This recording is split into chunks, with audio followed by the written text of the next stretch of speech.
You think big names like CVS, Macy's, or Walgreens will always be around?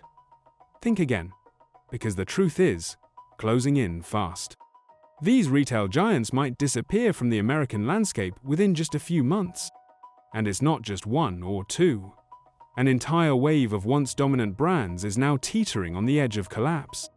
Picture this. You head out to your favorite store, only to find the doors permanently shut.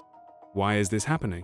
Major retail chains are facing an unprecedented crisis, and if you're not paying attention, you might soon wake up to a harsh new reality: nowhere left to buy the everyday essentials you rely on. The world of shopping is shifting rapidly, and most people won't be ready when it hits. Here are 10 major chains that could soon vanish from your neighborhood. Number 1. McDonald's. It's no exaggeration to say McDonald's was once a global symbol of convenience, speed, and affordability.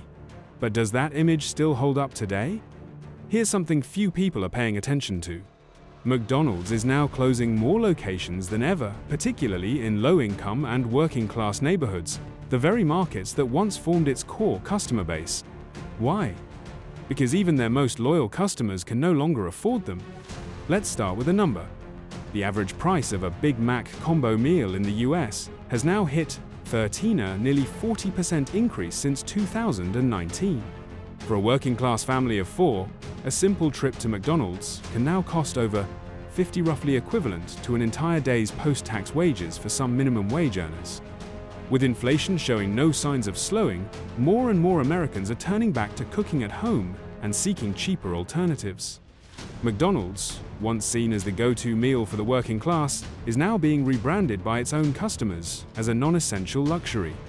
In an internal survey conducted in early 2025, 65% of American consumers said they had cut back on McDonald's visits compared to the previous year, not because they no longer liked the food, but simply because they couldn't afford it. But price is only part of the story. The chain is also facing mounting backlash from the very communities it once served. Cities like Los Angeles, Chicago, and New York have seen waves of closures not only due to falling sales, but also because of rising safety concerns, crime, and severe labor shortages. Some locations have shortened their hours or shut down entirely because they simply can't find people willing to work for minimum wage under high-stress conditions.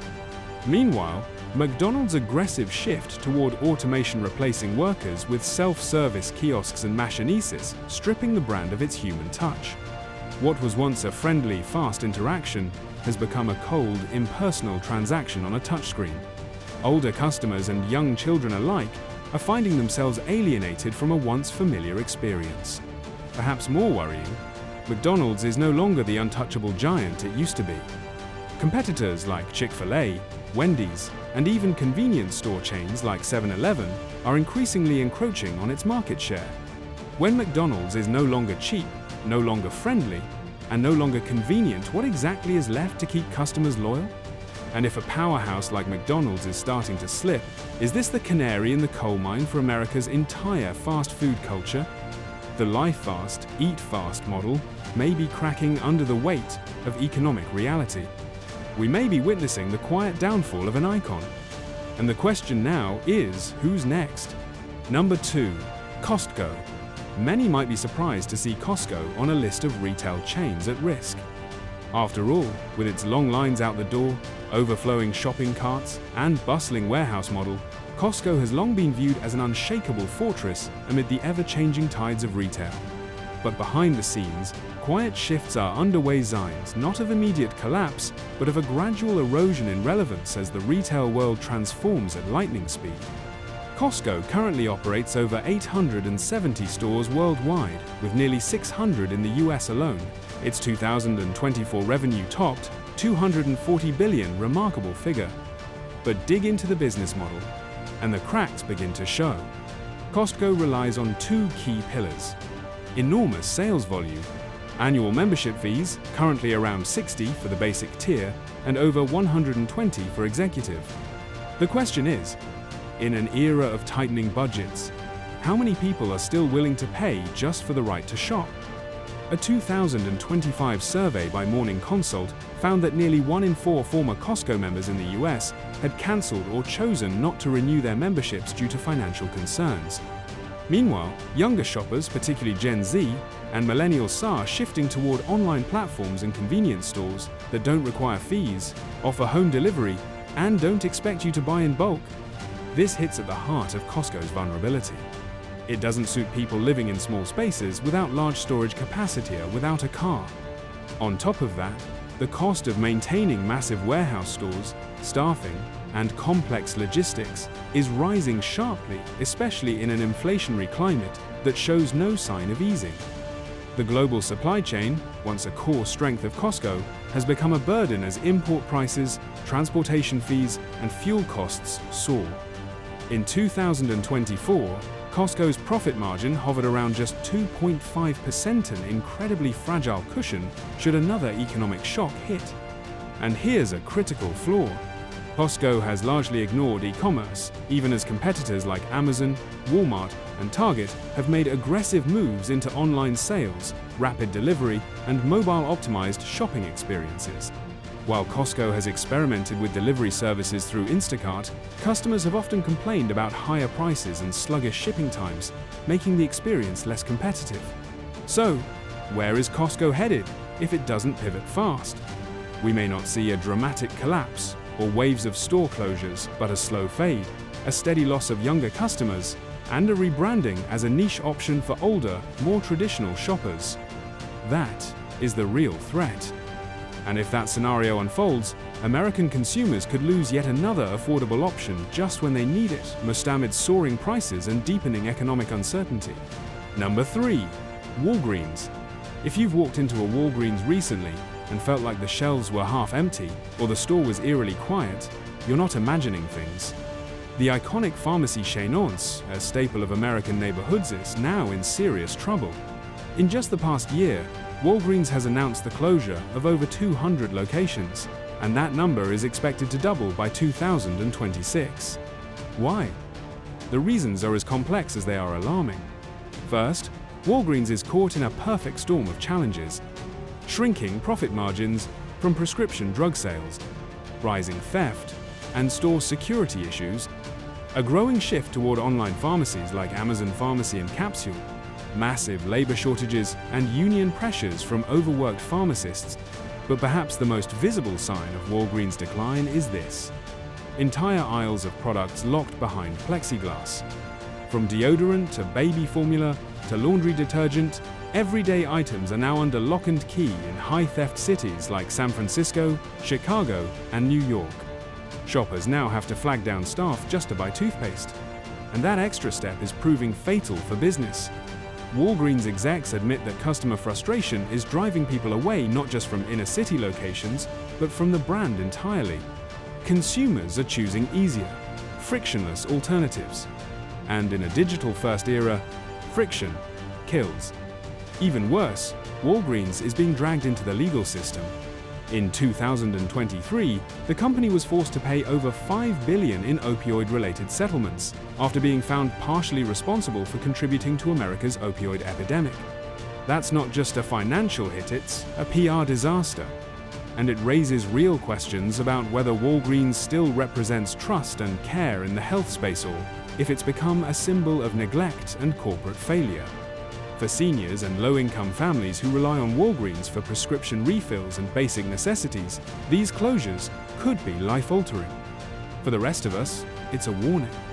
The corner store pharmacy is dying, and it may not be coming back. Number 4. Dollar Tree, Family Dollar. The very stores that many Americans turn to when times get tough are now facing one of their darkest chapters. Dollar Tree and its subsidiary Family Dollar have long been viewed as lifelines for low-income families, offering basic goods at prices no other national retailer could match.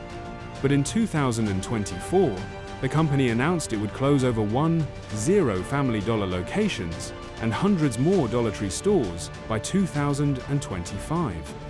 That's not a blip, it's a massive restructuring. And here's why it matters. Family Dollar and Dollar Tree serve rural towns and inner-city areas where no other major grocery or retail chains operate. In many of these communities, these stores are the only place to buy food, cleaning supplies, and medicine without driving 30 miles.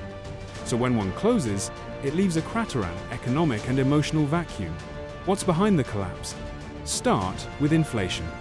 Even dollar stores can't keep prices at $1 anymore. Dollar Tree's once famous price point is now $1.25 and climbing. Meanwhile, supply chain issues, higher labor costs, and surging rent prices have made their razor-thin profit margins unsustainable. Then there's crime. Family Dollar locations in particular have been hit hard by theft, vandalism, and even violent incidents. Some urban locations have reported multiple armed robberies in a single month. In one viral case, a Family Dollar in St. Louis locked up all its merchandise behind steel cages, turning it into something closer to a prison commissary than a neighborhood store. Who wants to shop in a place like that? But the most damning issue of all might be mismanagement. Family Dollar was hit with massive recalls and fines after it was discovered that some of their distribution centers were infested with rodents, with contaminated products being sent to stores across multiple states. The result? A massive erosion of trust, and even their most loyal customers started walking away. So what does the future hold? If this trend continues, we could see a full collapse of the Dollar Tree, Family Dollar ecosystem, especially in areas where stores are already operating on a razor's edge. And for millions of Americans, that would mean losing the last remaining store within reach. Number 5. CVS. CVS, the pharmacy chain that once promised to put people on the path to better health, is now putting thousands of its workers and millions of its customers in the path to nowhere. In 2023, CVS announced it would shut down 900 stores across the US over 3 years. That's nearly 1 in 10 locations gone. This isn't just about trimming the fat, this is a survival move. Here's the reality. CVS is struggling to reinvent itself in a retail landscape that's leaving it behind. On paper, CVS is trying to pivot. They've pushed into telehealth, expanded minute clinics, and even launched in-store health hubs to offer primary care services. But while the company was investing in healthcare infrastructure, it was neglecting its stores. Walk into many CVS locations today, and you'll find messy shelves, long checkout lines, empty staffing counters, locked up merchandise, and a pharmacy that's chronically understaffed and overwhelmed. Even more disturbing, CVS pharmacists across the country staged walkouts in 2023 and 2024, citing unsafe working conditions, 12-hour shifts with no breaks, and mounting errors in medication dispensing due to burnout. For a company whose core product is healthcare, that's not just a branding failure, it's a human failure. And the consequences are dire. In many neighborhoods, especially low-income and rural ones, the closure of a CVS means no access to prescriptions, no nearby clinic, no basic groceries or essentials, no employment for dozens of staff. CVS execs claim they're shifting focus toward digital and healthcare services. But critics say this is just corporate speak for abandoning communities where profits are thin. And, just like Walgreens, CVS isn't immune to lawsuits. In 2022, they agreed to a $5 billion opioid settlement, tied to the same crisis Walgreens was implicated in. So now, CVS finds itself squeezed between falling revenue, damaged public trust, overworked staff, and rising online competition from Amazon and Walmart Health. Unless something changes drastically, CVS may soon go from cornerstone of American healthcare to just another empty storefront with a faded red logo. Number 6. Rite Aid. If Walgreens and CVS are in trouble, Rite Aid is already on life support and the plug is halfway pulled. Once the third largest drugstore chain in the United States, Rite Aid has been in steady decline for over a decade. But in 2023, that slow fall turned into a freefall. Here's what happened. Rite Aid filed for Chapter 11 bankruptcy in October 2023, weighed down by over $3.3 billion in debt, plummeting sales, and thousands of opioid-related lawsuits. You heard that right. Just like its bigger rivals, Rite Aid was caught up in the opioid epidemic. But unlike Walgreens and CVS, Rite Aid didn't have the cash reserves to pay its way out. Instead, it had to start liquidating. By early 2024, more than 500 Rite Aid stores had been shut down, thousands of employees laid off, and dozens of leases sold off to competitors or big-box retailers. But this wasn't just a corporate shakeup. It was a gut punch to community, especially in the Northeast and West Coast, where Rite Aid had its strongest presence.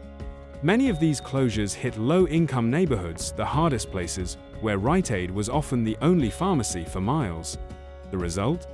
People lost access to prescription drugs, flu shots, baby formula, toiletries, and in some cases, even basic food.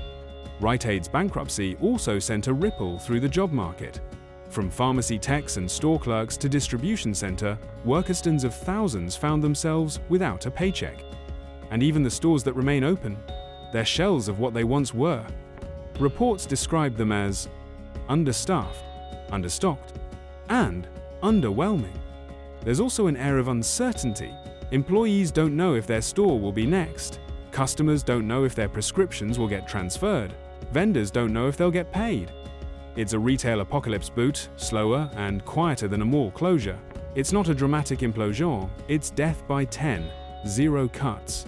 What's worse, there's no clear plan for recovery. Rite Aid is trying to restructure, but with stiff competition from CVS, Walgreens, Walmart, Amazon Pharmacy, and even grocery store chains with in-house pharmacies, it's hard to imagine a comeback. This might not be a case of if Rite Aid disappears, it might just be a matter of when. Number 7. Macy's. For generations, Macy's wasn't just a store, it was a tradition. From the Thanksgiving Day Parade to iconic holiday windows and grand city center flagships, Macy's meant something. It was where you bought your prom dress, your wedding suit, your back-to-school shoes, and your first set of real dishes. But now, Macy's is becoming a ghost of itself. Let's break it down. In early 2024, Macy's announced plans to close 150 stores, nearly a third of its total locations. This isn't new. The chain has been shrinking since at least 2016. But this latest wave? It's aggressive, fast, and signals something deeper. The reason? Private equity pressure. In 2024, Macy's became the target of a hostile takeover attempt from Ark House Management, a real estate investment firm that doesn't care about retail, only the land Macy's stores sit on. Ark House wanted Macy's to sell itself off so they could flip the real estate. Think about that. This isn't a plan to save the brand. It's a plan to gut it and sell it for parts.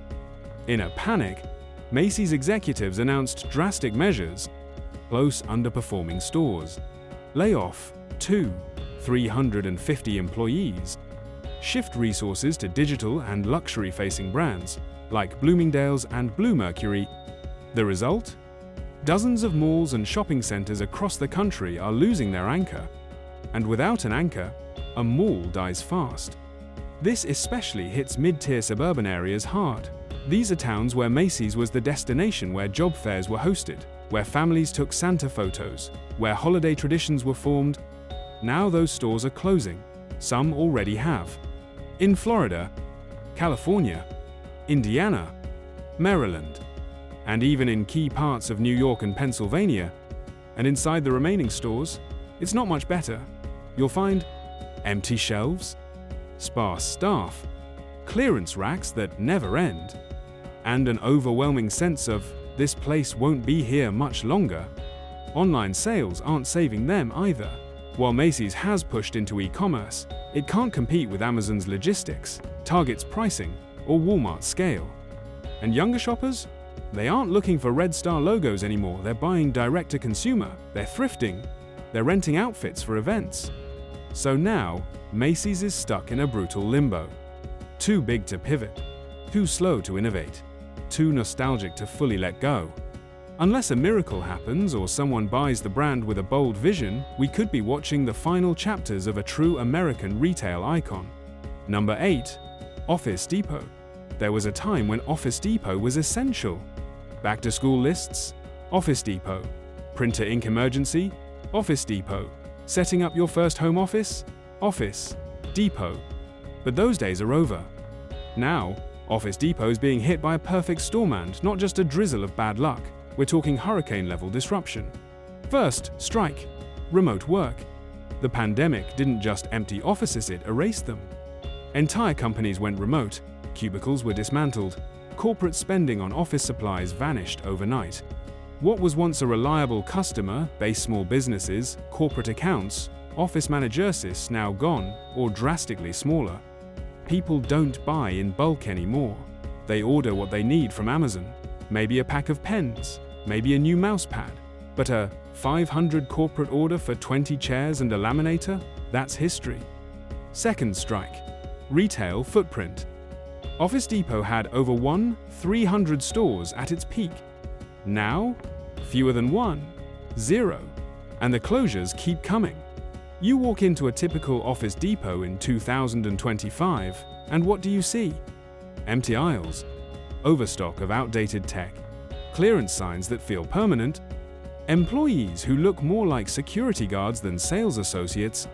It's a brand that feels like it knows it's dying but doesn't quite know how to gracefully bow out. Third strike, the Staples saga. Remember that proposed merger with Staples? Yeah, it never happened. The FTC blocked the deal in 2016 due to antitrust concerns. But now, both chains are struggling separately, and both are bleeding customers to Amazon, Walmart, and even Target's growing office section. Office Depot tried to pivot. It launched co-working spaces. It leaned into B2B services. It even offered tech repair. But let's be real, that's not what people associate Office Depot with. They went there for folders, toner, and 3-hole punches. Not for IT consulting. And here's the kicker. The stores that do remain are often in suburban shopping plazas that are already half dead. So if you're not working nearby, and you're not shopping nearby, you're not going out of your way just to buy a binder. Even their website feels like a relic. Clunky interface, too many tabs, pricing that doesn't compete. So what's left? A company that's slowly shrinking into irrelevance, store by store, aisle by aisle. Office Depot isn't collapsing in dramatic fashion, it's just fading. And unless it reinvents itself completely or finds a buyer willing to overhaul everything, it may soon be just another brand we mention when we talk about how work used to be. Number 9. Party City. If you've ever thrown a birthday party, decorated a classroom, or bought a last-minute Halloween costume, chances are you've stepped into a Party City. And when you did, it was probably chaos. Balloons everywhere. Shelves packed with cheap plastic trinkets. That one weird aisle with 200 types of themed napkins. It was colorful, it was cluttered, it was kind of fun. But now, Party City feels less like a celebration and more like a cautionary tale. The rise and the overkill. Party City once dominated the party goods space, the one-stop shop for decorations, costumes, favors, and helium balloons. At its peak, it operated over 850 stores across the US. But they didn't just sell party gear, they tried to own the whole supply chain. Party City bought manufacturers, costume companies, even balloon suppliers, thinking vertical integration would make them unstoppable. Instead, it made them fragile. Because when things went wrong, when costs rose, or when shipping delays hit, they couldn't just switch vendors. They were the vendors, so they were stuck. The helium crisis. Yes, really. This sounds like a joke, but it's not. There's been a global helium shortage for years, and Party City relies heavily on helium for its balloon business. Those giant balloon walls, balloon arches, foil numbers for a Sweet 16, all require helium. So when the supply dried up, so did a huge chunk of Party City's revenue. They tried to pivot, offer air-filled options, promoted balloon stands instead of floating displays. But let's be honest, a balloon that doesn't float is just sad. The pandemic hit like a wrecking ball. No parties, no school events, no big weddings or graduations. For a company that literally sells celebrations, COVID was a financial black hole. Sales plummeted, inventory piled up, store traffic dropped off a cliff, and Party City wasn't built for online retail. Their website was clunky, and fulfillment was slow. Amazon could ship party supplies in 2 days. Party City took a week and sometimes got the order wrong. By 2023, Party City filed for Chapter 11 bankruptcy. Stores started closing. Entire aisles were left half-stocked. Workers got laid off. It felt like even the store itself was giving up. The bigger problem? Disposable culture is dying. Party City thrives on disposable products, plastic tablecloths, single-use cups, themed decorations you use once and toss. But modern consumers, especially younger ones, are increasingly eco-conscious. They're not throwing 100 cheap plastic dinosaurs for a 2-hour birthday bash. They're doing DIY, shopping small, or celebrating differently. That shift is killing companies like Party City. Because let's be real, if you only throw 1 or 2 big parties a year, you're probably not driving 30 minutes to a dying strip mall to buy overpriced balloons. You're ordering online, or skipping it altogether. Party City once made its business. But in 2025, that joy has popped like a balloon, and the company is now struggling to stay inflated financially, physically, and emotionally. Number 10. The Children's Place. For years, the Children's Place was the go-to for affordable, stylish kids' clothing. You probably remember the bold window signs. Entire store is 40% off. Everything must go. Buy more, save more. But behind those flashy deals was a company quietly collapsing. Fast fashion for toddlers. The Children's Place built its empire on volume.